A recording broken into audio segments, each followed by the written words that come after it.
Today we're going to be talking about how to freelance and what to expect. For the last 12 years, I've been producing music, doing 3D art, animations, directing music videos, and even screenplay writing. And there's 4 things that I'm going to share with you that I think really helped lead me to where I am. Now, I'm a creative, so everything that I do and have learned has been within the creative wheelhouse. But everything I'm about to tell you can be applied to whatever it is you're doing as a freelancer.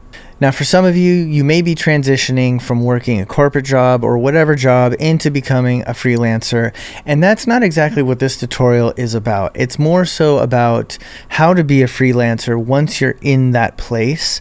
There's tons of tutorials on how to go about becoming a freelancer.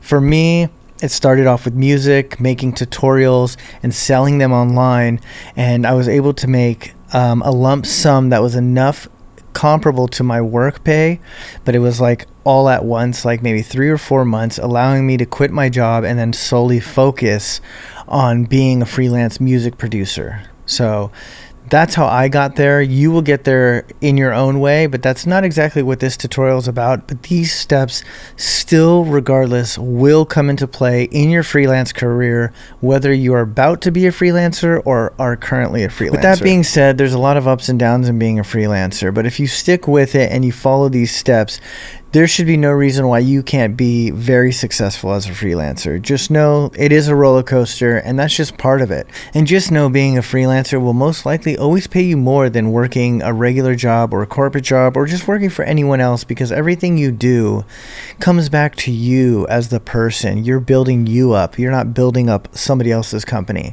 And that's why being a freelancer is important. All right, let's get to the thing we're really here for. The 4 things that I found have kept me successful over the last 12 years. The first thing being establishment. When you first start out, you have to get established, and a good way of doing that is putting yourself on every available website for freelancing, whether it be freelancer.com, mandy.com, Upwork. It doesn't matter. You're going to have to establish yourself somehow, and these things will come into play later on down the road, because you never know when people are looking at your resume or your body of work on these sites, and they save them for that time they will actually need you. People don't like to look around for too long. They like to just, oh, I know a guy. So if you make an impression on any of these sites, they may not be hiring you the day of, but maybe a year later you get an email from so-and-so from this one website who remembers you, and now you got another gig, and then you build that relationship. It's very important to establish yourself in the very beginning. That's an easy one. I'm feeling like most people kind of already know that. But this next one is the most important one, in my opinion, and that's community. It has to do with establishment, but more important, this is the point where you've built up a relationship with that person or people, and they always come back to you because they know you're great for the job. They can trust you. You're reliable. Your work is good. These things are very important. Community is very important for you to be successful, because when work is tough or work isn't coming in, that one guy from 2 years ago that you did a great job for might just have a brand new project, and they loved working with you, and they're going to hit you up. And now you got another gig that you didn't even ask for, but it's there.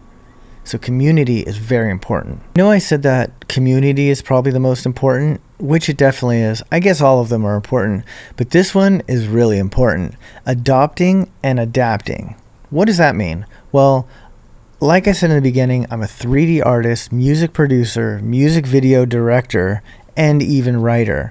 So that means somewhere along the line, I've adopted new skill sets based upon what is currently happening in the market. Like, for example, when I was doing music production, there was a point where I realized people couldn't afford my rates because they can outsource to somebody that's downloading samples off Splice and making cheaper productions, but all the while still kind of just as good, right? So I saw that coming from a mile away, and I started getting into 3D art. And then since NFTs and 3D art and all of those things came into play, I was able to continue working and then doing music production where it was affordable for clients and 3D art. And then people, because of my 3D art, were asking me if I could direct music videos. So I started directing music videos. I had never done it before, but I knew that I could. And I think that's the important thing, is having it in your heart. I guess your heart's over here. Having it in your heart to know that you can do something even though you've never done it before. Because what you're doing now in 10 years is not going to be there in 10 years necessarily. It may be, but they might not be able to pay you what you used to be paid for it, or maybe somebody else can do it cheaper. So you want to make sure to set yourself up for those instances where the times just change. So you either roll with it or get left behind. And this last one is equally as important, but it's kind of a weird one. It's hibernation. Now, a bear hibernates during the winter, and that's one thing that you're going to have to know as a freelancer, especially a creative. During the months of November, December, and January, there's going to be less work. You have to know that going in. Why? Because of the holiday season. People are spending time buying presents, saving money to buy presents. They are spending time with their family. Now, there are some people that want to wrap up some projects before the end of the year, but usually they kind of do that in the September and October months. But come November, you can definitely expect there to be a lot less work coming in.